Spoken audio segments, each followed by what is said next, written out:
photo comme on est là.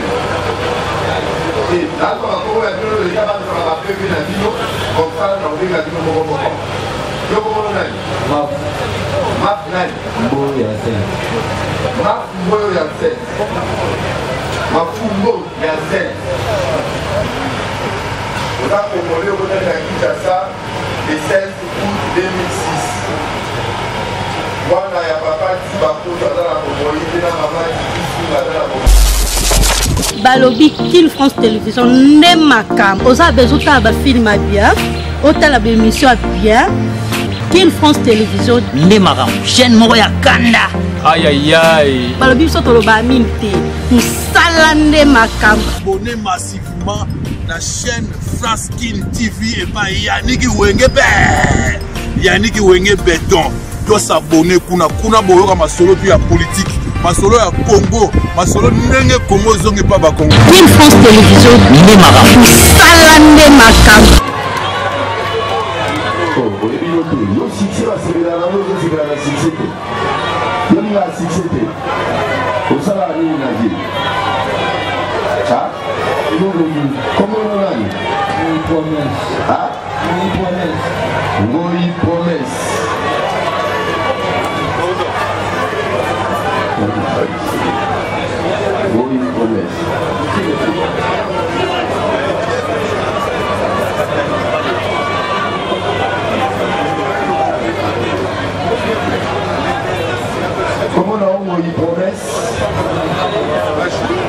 Oza Congolais, Botami na Kinshasa le 9 janvier 2005.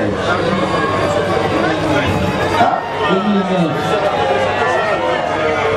Taba kati ya nule ba okamwa. Bandi mati obodo la 2009. Nana botayo. Azawa. Samba otega nani. Aidi mwana o samba me ya otega. Ah souci notaire. Alembayo déjà. Bon, on va vérifier. Ah, par cas, le dit que vous avez en 2005. Le Luka a payé au monde de parquet que vous avez en 2005. Vous savez où vous êtes. Si vous avez un jour, là, la petite. On va dire le 9 janvier 2009. Oui, monsieur le procureur, s'il vous plaît. Le tribunal réalise réellement que du côté du chiffre 5, il est surchargé. Avant, il y a le chiffre 9. Vous pouvez le vérifier ensemble avec le tribunal. Donc, avant de laisser le chiffre 5, il y avait le chiffre 9. Le prévenu peut avoir raison, avoir déclaré devant vous qu'il était né en 2009. Parce que là, il y a une surcharge. J'ai bien peur que l'office tribunal ouvre la brèche. Au malfrat du grand chemin ici, où se retrouver devant le juge pour enfants qui est tendre. Le juge pour enfants est un juge tendre, monsieur le président. Ces délinquants de grande envergure ne méritent pas de comparaître devant le juge pour enfants. Lorsque votre office tribunal, alors que l'officier du ministère public a bien relevé, il avait constaté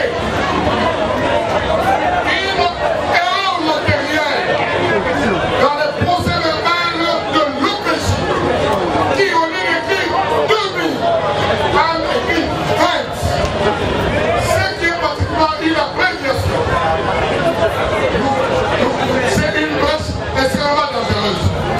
Cet inculpé ici n'est pas son premier forfait, c'est un appui de justice qui a été libéré de la prison de Makala alors qu'il était condamné. Ce n'est pas un enfant de terre. Vous devez lui demander dans quel contexte s'était retrouvé à la prison de Makala, monsieur le président.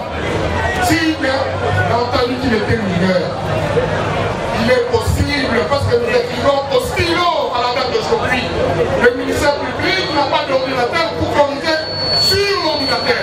Nous utilisons le matériel que nous avons à disposition. Il est bien possible qu'en écrivant on puisse retirer et ce qui est là-bas demeure, monsieur le président.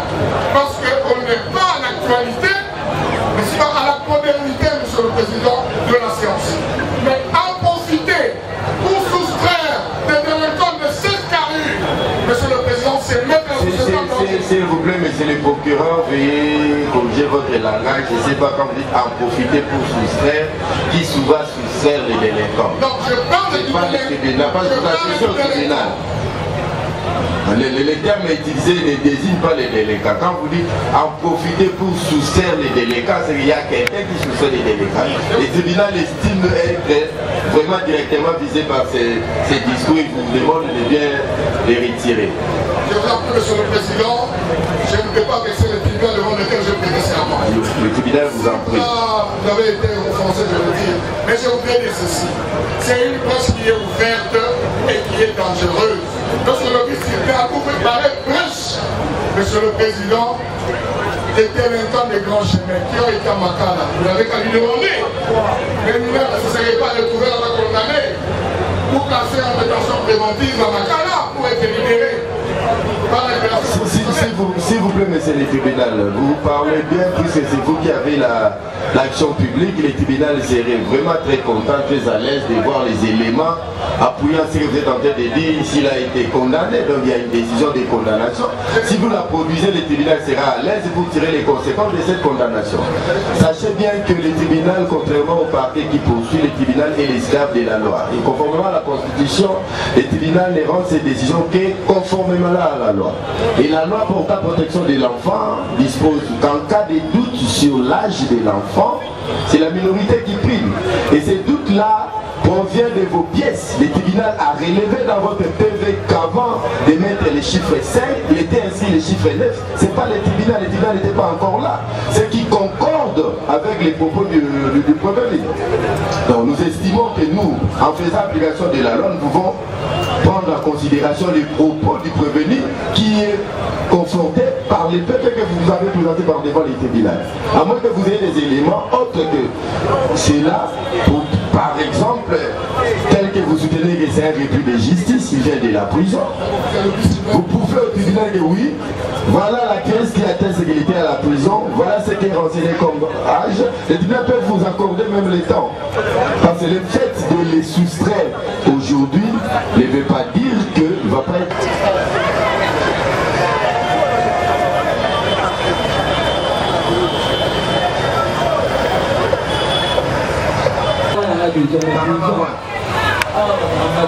Combien de fois? 2 fois. Mon ami. Nala kangara yo. Pakiala. Kiala nakangara liyawa. Toki ngai tu ayana dossier de tout na toi na ajo akagera kayo. Ah, na bavanda na tribunal la ko lokola zalaka na sima akobenga yana ni faut vérifier. Parce que balobi oza dangereux ndenge déjà public ekangi wana bazomona se tribunal tino moto abana na neti obi wana bino soki boto owa oyo ayoki na bakomona bango et le tribunal est là mais ils sont pas encore passés par devant lui peut-être que l'homme est combien encore vous avez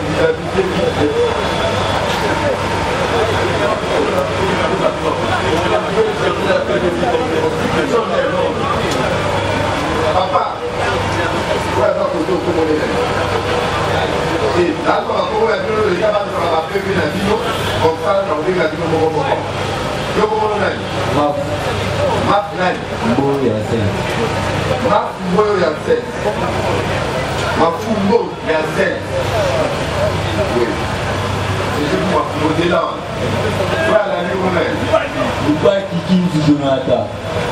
Jonathan, oui. Mayenga Tina Desai. Nani? Ah?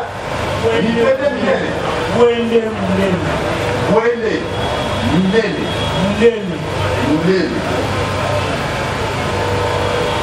Wende Munene, oui. Nani?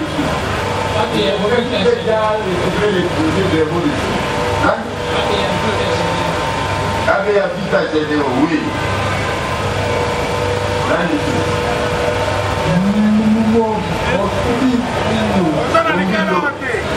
Mombino, oui. Mombino Jonathan.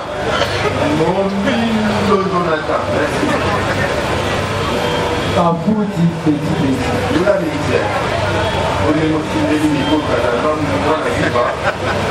Kafuti Jonathan. Kafuti Nani. petit, oui. Nani Oyoka Pembele Kevin. Oyoka. Oyoka Pembele. Oui. Yeye Poutou Jeunesse. Yeye Poutou. Oui. Nani? Ah, Kosopam.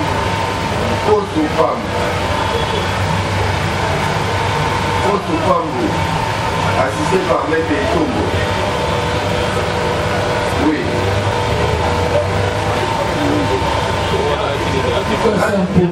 Lucas Sampol Jonathan.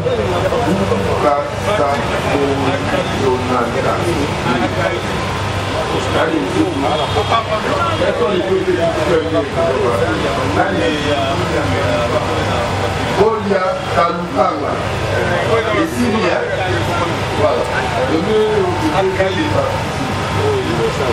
Il y a on a proposé au côté de Kinshasa le 16 août 2006. Moi, il y a papa qui va pour dans la Bomoï, il y a maman qui suit dans la Bomoï. Il y a pas Congo. Le Congo, ça a travaillé. Donc, si on a célibataire au Botaté, ça l'a répété. On va dire que les gens quand il y a aussi la police à Kalam. D'abord, merci. Vous avez la Kinshasa. Colori. Je vais encore 2004.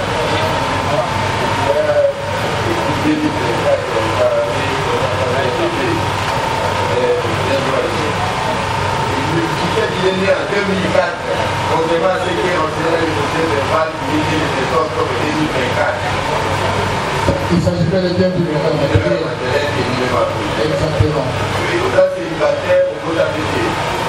Papa n'a jamais attrapé. À Poufa, papa a dit à Poufa,